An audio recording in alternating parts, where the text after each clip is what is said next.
forward, please. Thank you. As you know, I'm an American citizen, and I'm interested in applying international law and diplomacy to pacify the situation.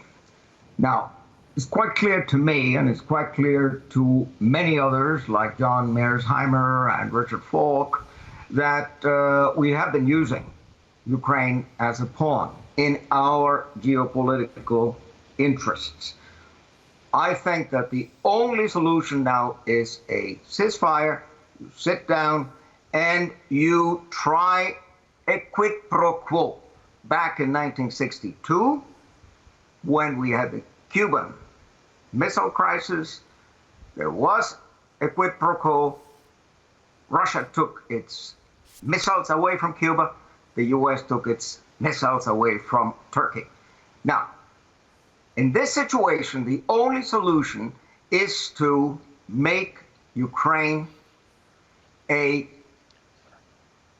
neutral state. This neutrality is well known in international law, and it guarantees the country peace. It guarantees the country the opportunity to have good relations, economic and cultural, with the West and with the East.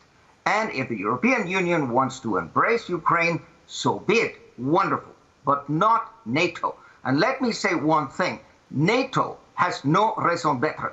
NATO is not a defensive alliance. NATO has been, since the 1990s, an aggressor.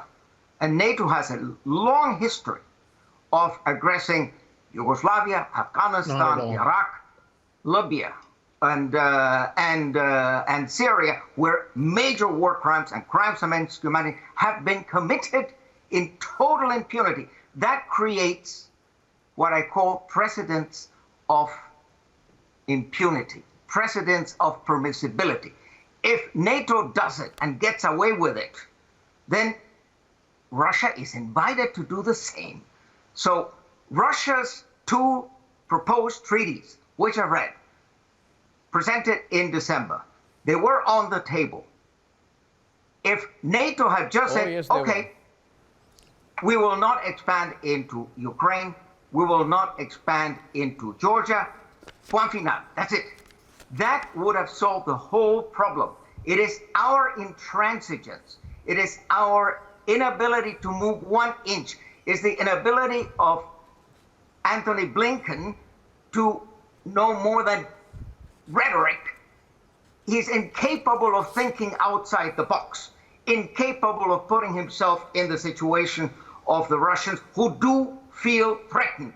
The expansion of NATO is a threat, and it's not only the use of force that is prohibited in the UN Charter, it is the threat of the use of force, and NATO has been threatening Russia now for decades. And this is the moment to accept it, to stop the fighting, to get humanitarian aid into Ukraine, and to be sensible about this. As I said, we need a compromise. It is not winner takes all.